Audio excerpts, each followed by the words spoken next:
Star Wars 7x7, episode 2785. At the end of season 1 of the Book of Boba Fett muses that they, him and Fennec Shand, are not quote-unquote suited for this. And Fennec Shand's response is, well, if not us, who? Well, we're going to use that as our jumping off point to talk about what a season 2 would look like if it actually happens, and what they are in for as a result. Punch it.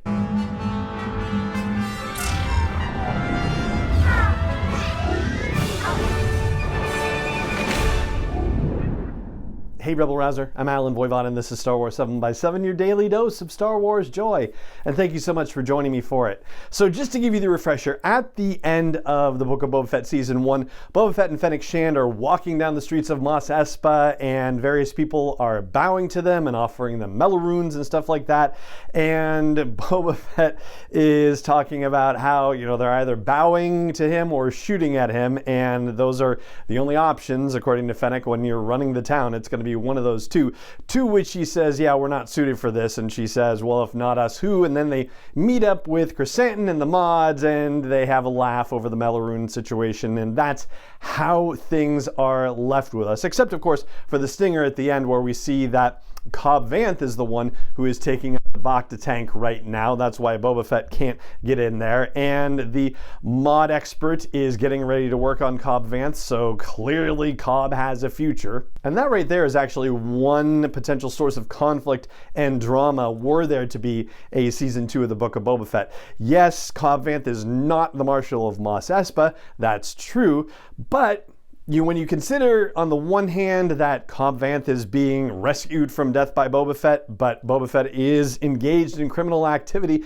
I don't think that Cobb Vanth is going to turn a blind eye to what Boba Fett is doing if Cobb Vanth has to be involved in shutting it down somehow. And so, yeah, even though he owes his life to Boba Fett, it's not going to stop him from enforcing the law and dealing with people working in the criminal underworld, like Boba Fett, like Fennec Shand. Because it's not as if Boba Fett and Fennec Shand are going straight, as it were. I mean, they are still in charge of Mos Espa, and what they're still doing there is essentially a protection racket, right? There's no reason for them to have anything to do with Mos Espa. They have just essentially grafted themselves onto the town and are asking for protection money for, what, basically, right?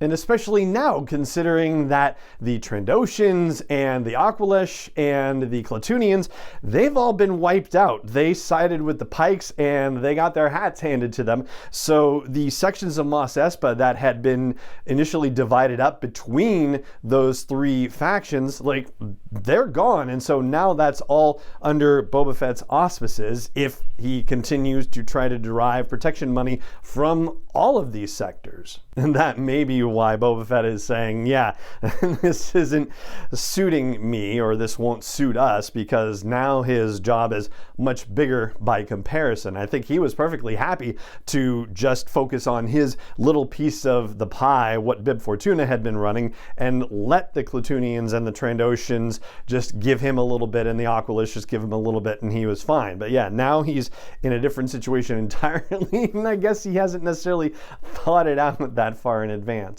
And then, of course, there's the ramifications of the events of the Book of Boba Fett. Will the Pykes double down and come back to Tatooine with even more force to try to regain control? Again, as we discussed in the podcast previously, it's part of a spice triangle for them. So it's definitely a very important point in their whole logistics situation. And yes, I know the Pykes' influence wanes over the course of time as we move from original trilogy time to sequel trilogy time. So maybe this is part of that downfall, that sort of recession for them. But there is every reason for them to try and come back with a little more effort and regain control of the situation. Then, of course, there's the Hutts, represented by the twins in the episode, and we know that them retiring back to the debauchery on Nal Hutta is, just a ruse, as it were. Like, they are not just completely removing themselves and weren't going to show up again, right? They're keeping an eye on the situation because they